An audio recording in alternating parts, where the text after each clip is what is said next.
Are you thinking about studying in Canada, but you're worried what it might do to your wallet? Well, you're not alone. Becoming an international student can seem like a pricey proposition, so it's important to crunch those numbers before you pack your bags. In this video, we're breaking down everything you need to know about the cost to study in Canada, from tuition fees to living expenses, even those sneaky hidden costs that no one talks about. So yeah, stick around, buckle up, and let's put some sense into that study dream of yours.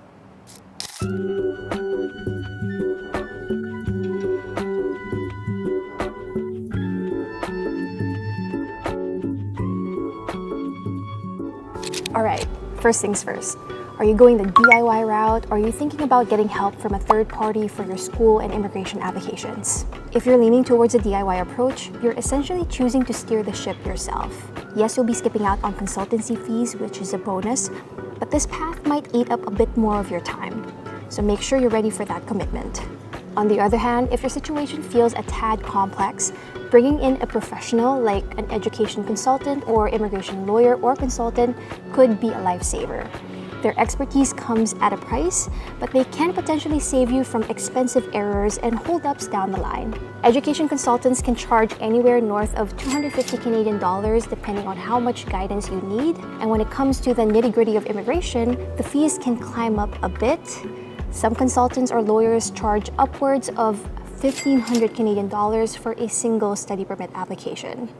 Next on the list is the English proficiency test. Many Canadian schools require proof of English skills. Many opt for the IELTS, costing around 250 to 300 Canadian dollars. Also, don't forget, additional prep materials or courses can add to that cost. Now, some schools accept Duolingo as proof of English proficiency, which is a cost-effective option at 49 USD or approximately 65 Canadian dollars. Alternatively, if you're needing for more in-depth training, ESL or EAP courses may be for you.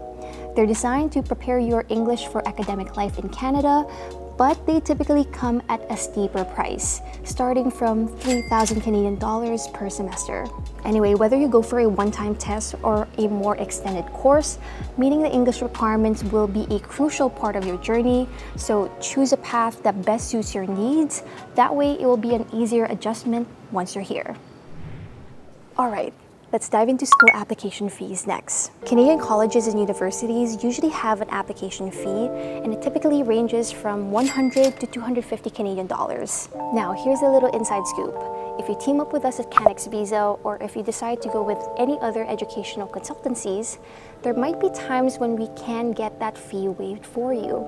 Of course, if you choose to do the DIY completely, it's also good to know that some schools run special promotions and they might just waive that fee on their own. But yeah, you will have to keep an eye out for that, but it's good to know that you have all these options.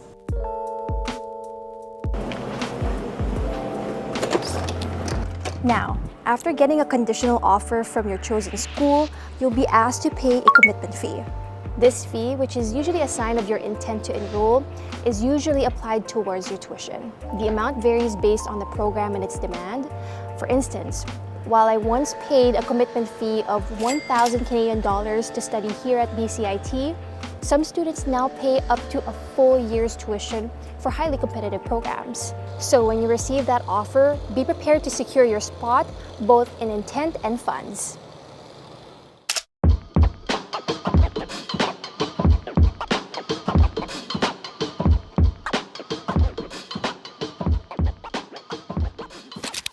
Up next, tuition.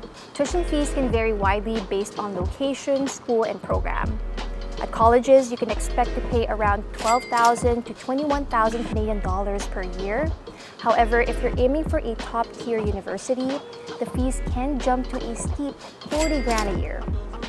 By the way, this doesn't include textbooks, lab equipment, and other miscellaneous fees.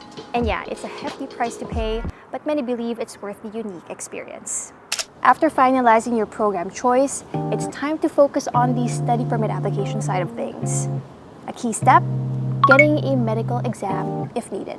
Most international students need this health check before coming to Canada because it confirms that you're fit to study and complete the program once you're here. Exam costs differ by country, but typically fall between 150 to 300 Canadian dollars. Next up, the study permit. which is obviously a must-have in order to even come here. The last I checked, it cost about 150 Canadian dollars for the single main applicant. However, always refer to the official IRCC website for the most current fee. Also, as a subset of your study permit application, you may also be required to pay for the biometrics fee. The biometrics fee is basically what you pay when you need to get your fingerprints and photo taken for stuff like visa or immigration applications in Canada. As of 2023, if you're doing it alone, it costs about 85 Canadian dollars, but if you have a family applying together, it's capped at 170 Canadian dollars.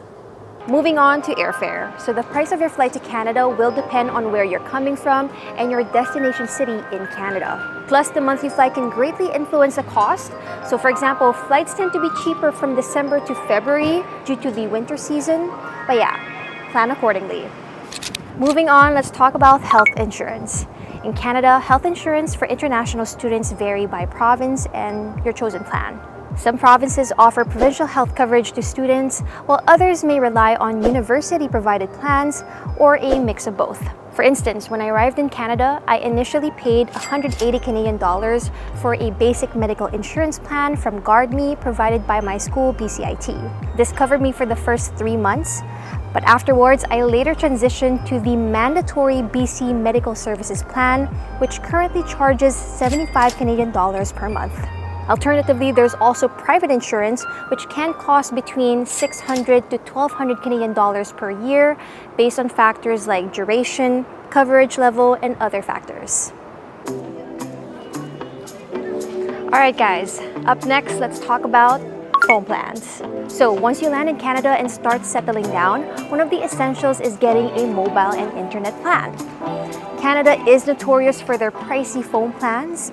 I mean, like basic plans can run you up $20 to $40 a month, and mid-range plans with unlimited calls and texts and a decent amount of data can run you up $50 to $70 a month.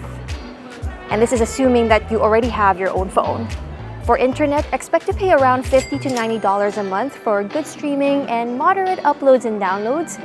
But it's also common for providers to offer bundled packages that combine phone, internet, and even TV services, so you can check them out. Another essential is securing your transit card. For many international students living in major cities like Vancouver, Toronto, and Montreal, public transit is the way to go. Monthly transit passes can cost anywhere from $70 to 190 Canadian dollars, and while that might seem a bit pricey, it's actually more cost-effective than daily fares. As a tip for students, when choosing a school, see if they're part of the UPass program. The UPass program is pretty much a discounted transit pass for students, often included in one's tuition fees. But hey, you know what? If you need a more efficient option than buses or trains, you can consider getting a car instead. Just remember to budget for things like your driver's license tests, insurance, and all the other car-related expenses like gas, electricity, maintenance, parking, and etc. Up next, we have rent.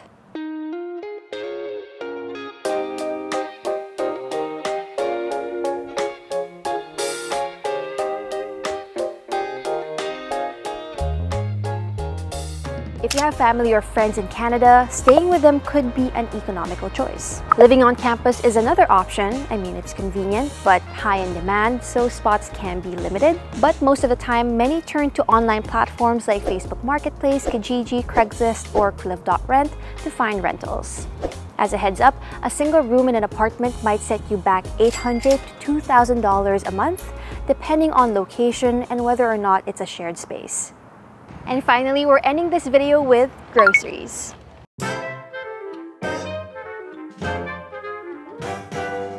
On average, students shell out 200 to 400 Canadian dollars a month on groceries.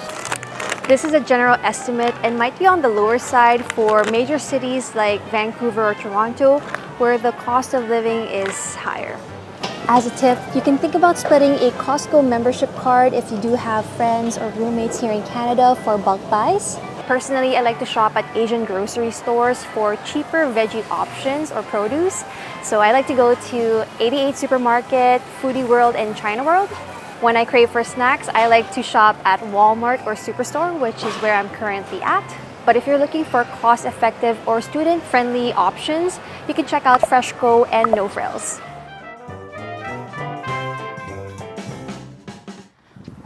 That was a mouthful, right? I mean, there are a lot of factors that you have to consider when planning such a big move like studying in Canada, so I hope this video was able to help in some way. Anyway, I hope you found this video helpful. I mean, I'm trying something new, so if you do like this style of content, let me know in the comment section below. And also, if you have other suggestions about newcomers or international student life in Canada, also let me know in the comment section below. As always, your support means a lot to me, so subscribing, liking, and even sharing this video goes a long way.